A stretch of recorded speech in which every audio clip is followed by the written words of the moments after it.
Thank you so much for joining us, Barry. We're happy to have you. Oh, thank you. Thank you very much. Appreciate that. I've got a cup of tea here. I'm ready to go. Beatrice. Maybe. Um, You're welcome. Got it?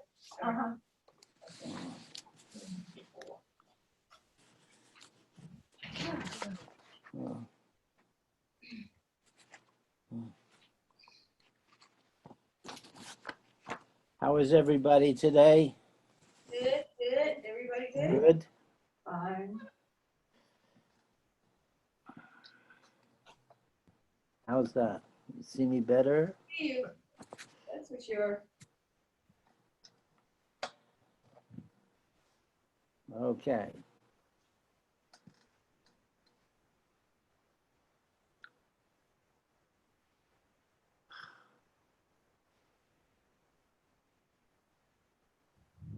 Often a child asks, why is the sky blue?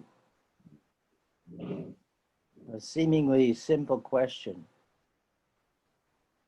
But it took a very long time for human beings to understand or even begin to understand the answer to that question. Anybody know why the sky is blue out there? I'd like to find out. If you were standing on the moon, what color would the sky be? Same color. Blue? We don't know. If you see those old pictures of the astronauts bouncing around on the moon, they are bouncing around with a black background, which is the sky. The sky on the moon is black. If you were able to stand on Mars, the sky would look yellow, not blue. Blue comes from oxygen. We have a lot of oxygen on the in the Earth's atmosphere. And it's the way light interacts with this oxygen that makes the sky blue. How strange is that? It's a beautiful color. And we've learned this amazing fact that the way oxygen atoms and light interact create this wonderful, beautiful blue that surrounds the Earth. Light is a very funny thing. It's invisible, and yet it illumines the world. How does that happen? We know now that light has a very special interaction with atoms. The world is made of atoms, we now know, and everything around us, including us, are made of atoms. Light happens to, or rather atoms happen to reflect or absorb light, so that the colors we see around us are the result of the abilities of atoms to basically reflect back a particular wavelength of light.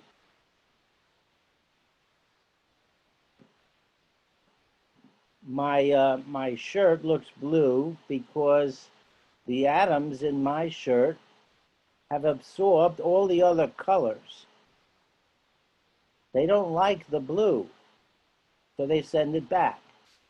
If my shirt were red, they would be saying, I don't like everything but red. Isn't that weird?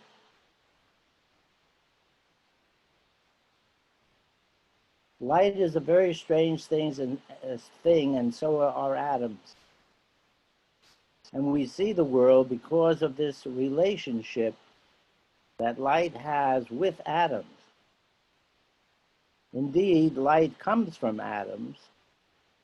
The sun, which is made of untold numbers of hydrogen and helium atoms, give off light. Why? Because light is part of those atoms.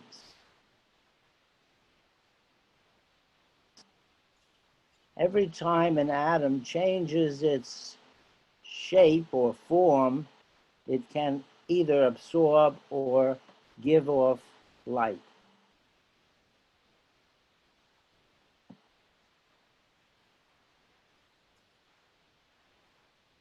When Jesus' followers asked him who he was, he said, "I have come from the light." He asked his followers to find the light within themselves.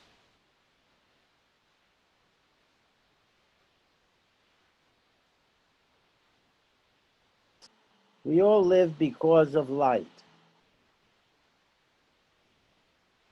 Light powers the world. Photosynthesis makes essential food. What is photosynthesis? It's a very complex process by which plants make essential sugars, which can be turned into starches, which can be turned into wood, which can be used to power themselves and ultimately all the animal life around us.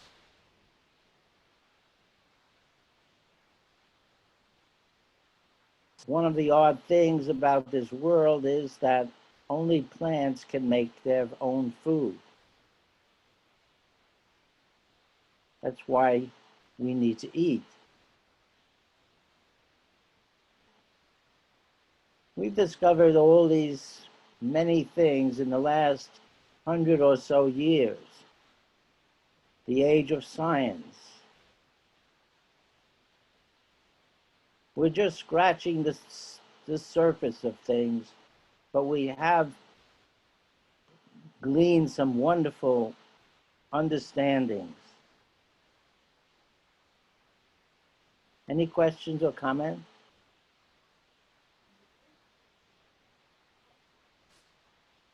So the world is filled with light. Light comes into the room from the sun. It takes 8 minutes for that light to come from the surface of the sun to arrive in the room. Light is an actual physical thing.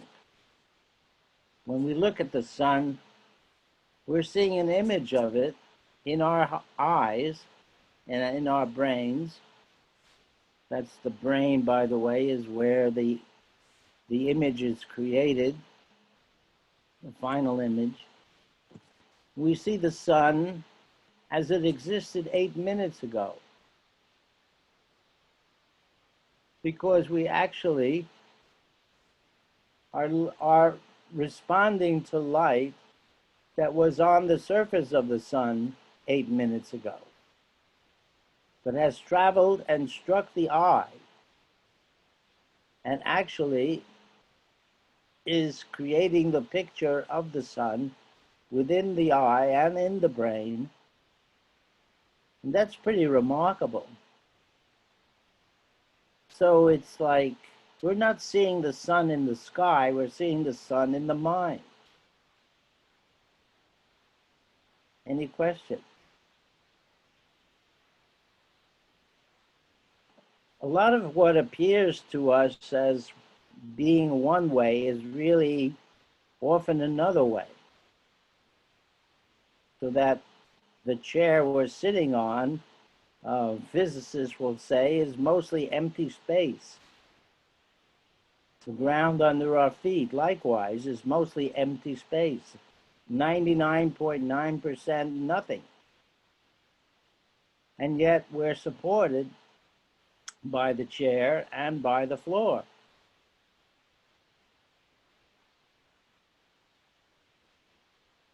Scientists say that this apparent solidness of things is due to extremely powerful forces that hold the atoms together. These forces are not material. They're more energetic. And so this energy is holding things together and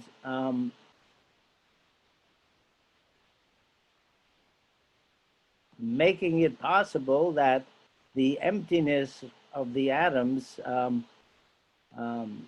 don't preclude us from falling through the floor. Any questions? I have a question. Yes.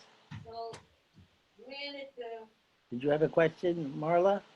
the chair that we're sitting in, okay, Oh, so you know I can't hear you guys. wood. Oh, you can't hear me? Can you hear me? Can you hear me, Barry? Can you hear me? You can't hear me. Yes, hello? Hello? Okay, I can't hear you. I mean, I can hear you, but you can't hear me. Let's see, can I hear you now? Can you hear me now? Yes. Okay, so your sound was muted. Okay, so you were saying something about the atmosphere, I mean, underneath the chairs, it was wasted space. And so my question is, this chair that I'm sitting in, which is made of wood, Right, so I know somebody put it together, right. and I lost the question. The question I was gonna ask. Why is it empty space? Yes, for one, why is it empty space? I know underneath me is empty space, but the chair is now sitting over that empty space, and I'm sitting in the chair. Right. But everything actually, what scientists say is that the atom is mostly nothing. Right. So how do you make a chair out of nothing? Right. That's a great question. And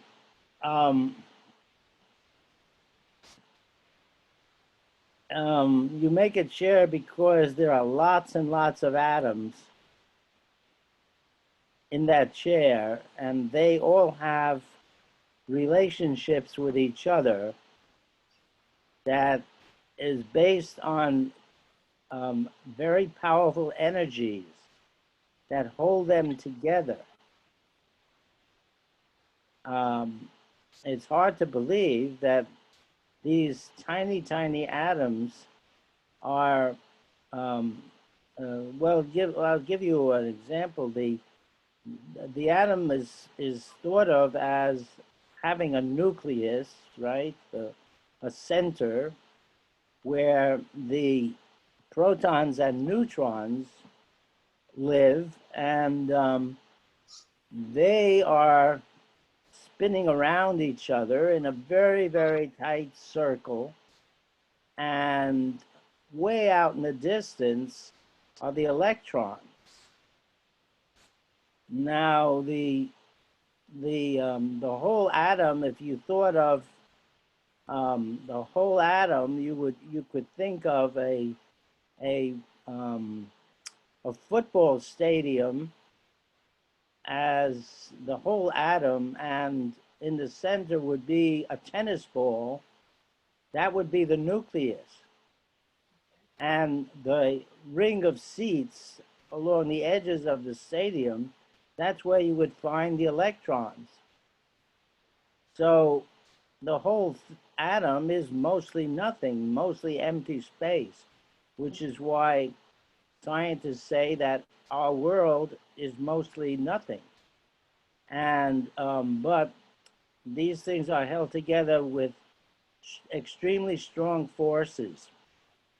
When you release these forces, you can have an atomic bomb, for example. That's why an atomic bomb is so powerful, because we're releasing essential forces held in the atom. That's why we can have the sun shine for billions of years, because essential forces are being released from atoms. The atoms themselves are 99.9% emptiness.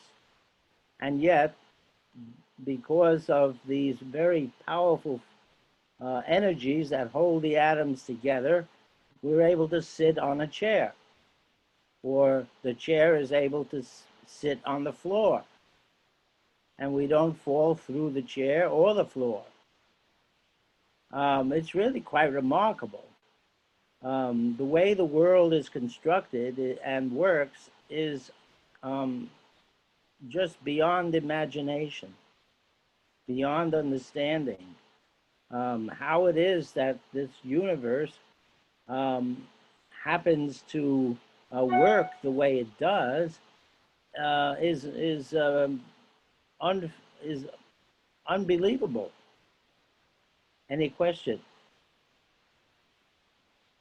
Okay, so atom is basically the chemical element. Atom as a source of nuclear energy, so I get that.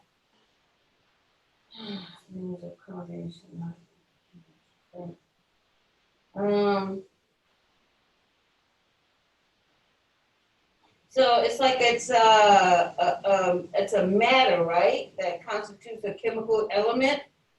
Right. Well, we call it matter. Liquid, solid, everything solid, liquid, gas, and plasma is composed as a neutral ionized atom. Atoms are extremely small chemical atoms. We call it solid. We call it matter, but it's Yeah, it says matter that constitutes a chemical element. Every solid, liquid, gas, and plasma is composed of neutral or ionized atoms. right. Okay.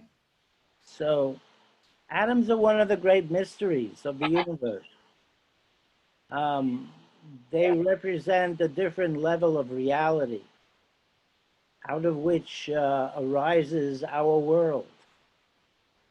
The atoms appeared in the first moment of the universe.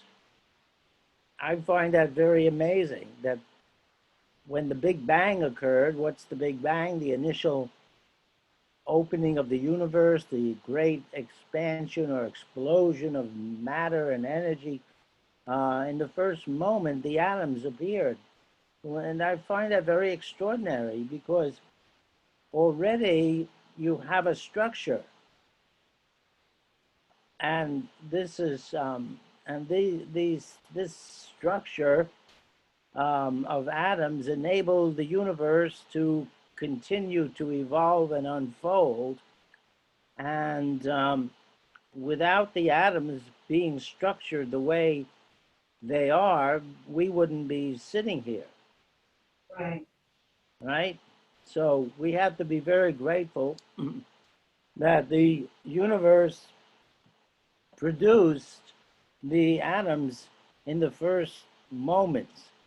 And, why didn't the universe simply produce particles of light, for example, which could have dissipated out into the universe and disappeared forever, and that would be the end of it?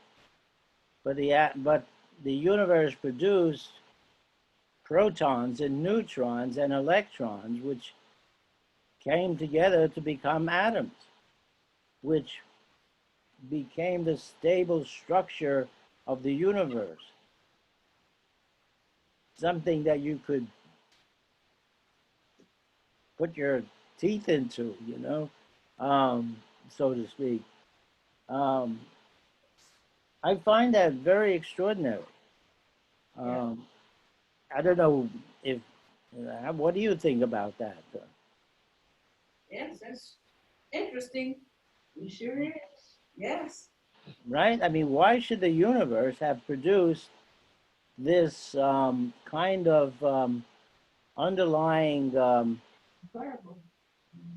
what would you call it? A matrix, you might call it a foundation, right? You could call it a foundation.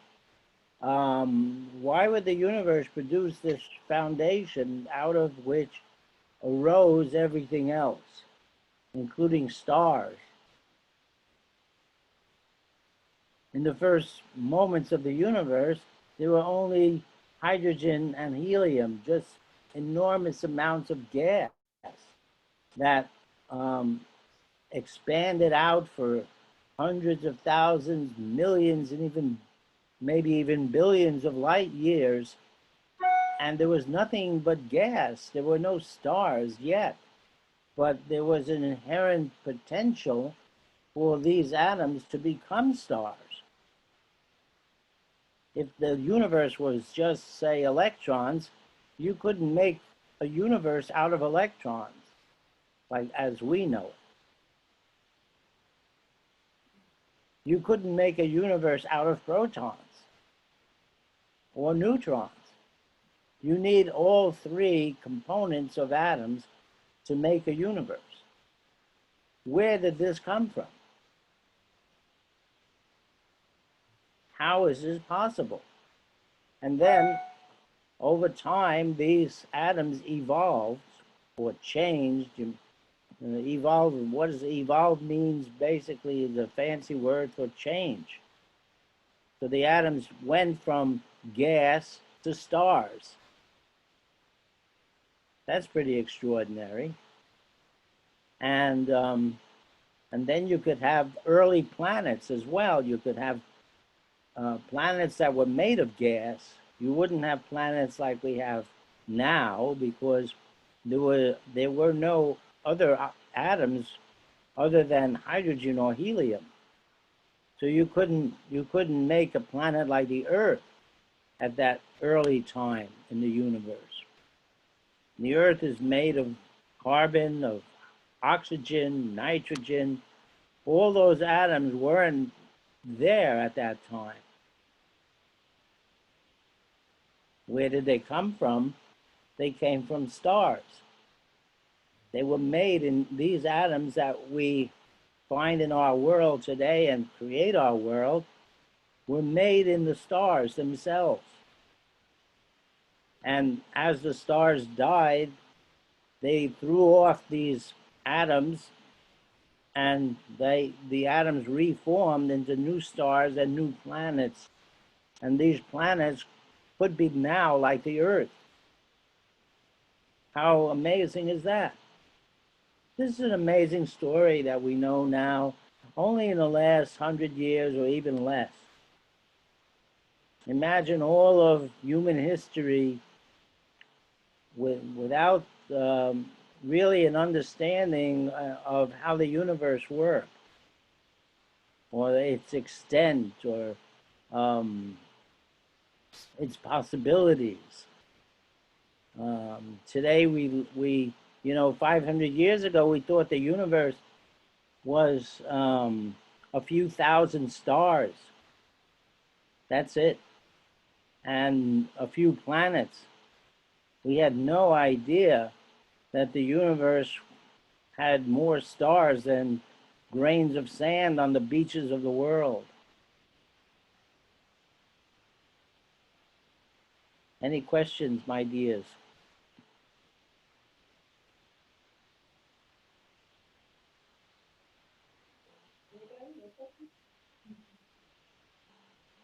So, we live in an extraordinary moment when we can understand things as never before. And from the very large to the very small, we'll be uncovering information about the universe that was hidden from us for our entire human history. And there are many, many surprises that we have discovered, and many, many more surprises, I'm sure, in store for us. For example, we now think that we're the only life in the universe. But is that so? This is a very big universe. Will we discover other forms of life that are thriving out there in the universe on different planets, that are going around different stars in far off places? And maybe we might be able to find intelligent life. Wouldn't that be interesting? What might these intelligent beings have learned that we have yet to find out about the universe?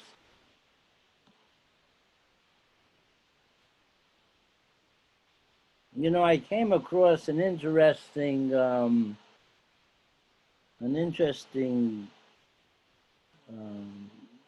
dialogue between a couple of scientists who were asking each other the question of, are there limits to knowledge? Are there limits to our being able to understand certain things about the universe because of the way we are put together? For example, you don't expect a chimpanzee to understand physics or biology, right? And the deeper question is, the chimpanzee is not aware of physics. So the question arises, are we not aware of certain aspects of the universe because we're cut off because of how we're put together? Like a chimpanzee is cut off from understanding certain things because how he's or she's put together. So it's an interesting question, I think. However, that said, we have understood a great deal about the universe, and we keep understanding more and more. And you know, it's sometimes hard to understand these concepts and discoveries. I've been studying photosynthesis this past week, and for the life of me, I find it so difficult to understand how it all works. And I've gone over the same thing again and again because it is really amazingly complex. And how it ever could come about is beyond my comprehension.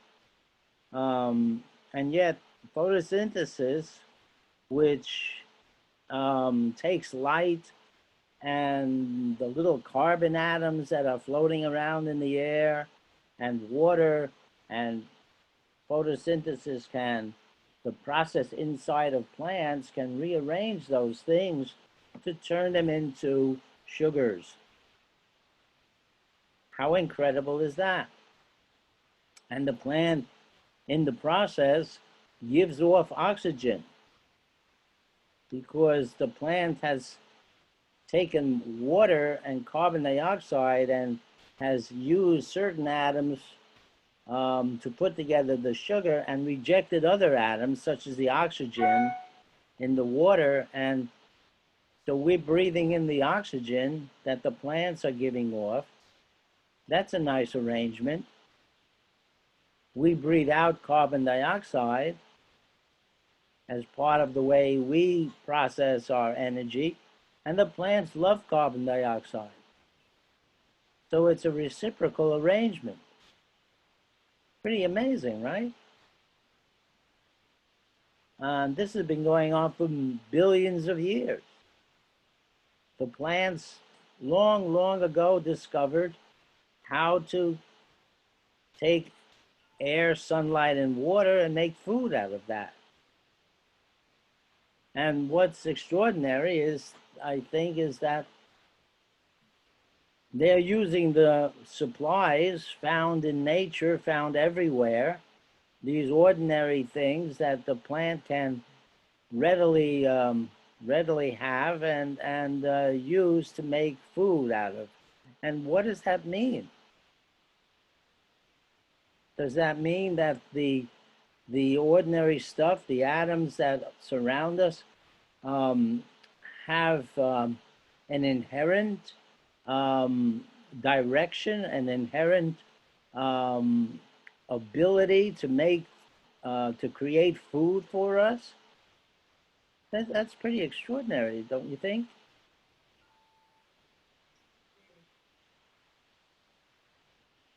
Let's see what oh, we're almost done in our time here. I have a quote here I wanted you to hear. This is from Margaret Fuller, who I don't know too much about, but apparently she was a very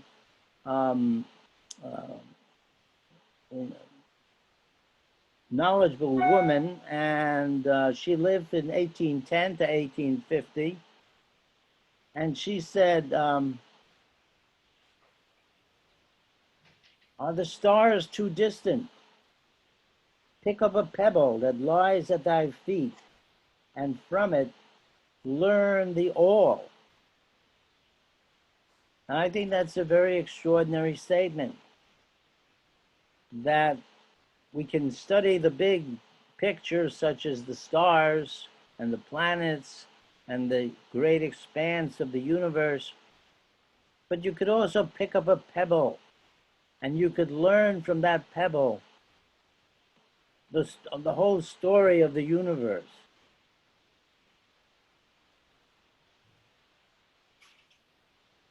So we're about over. Any more questions today? It's really nice to see you. I think that's it. All right, if there are no further questions, we're gonna say adieu. I hope you will enjoy the rest of the day and enjoy its wonders. And I hope everyone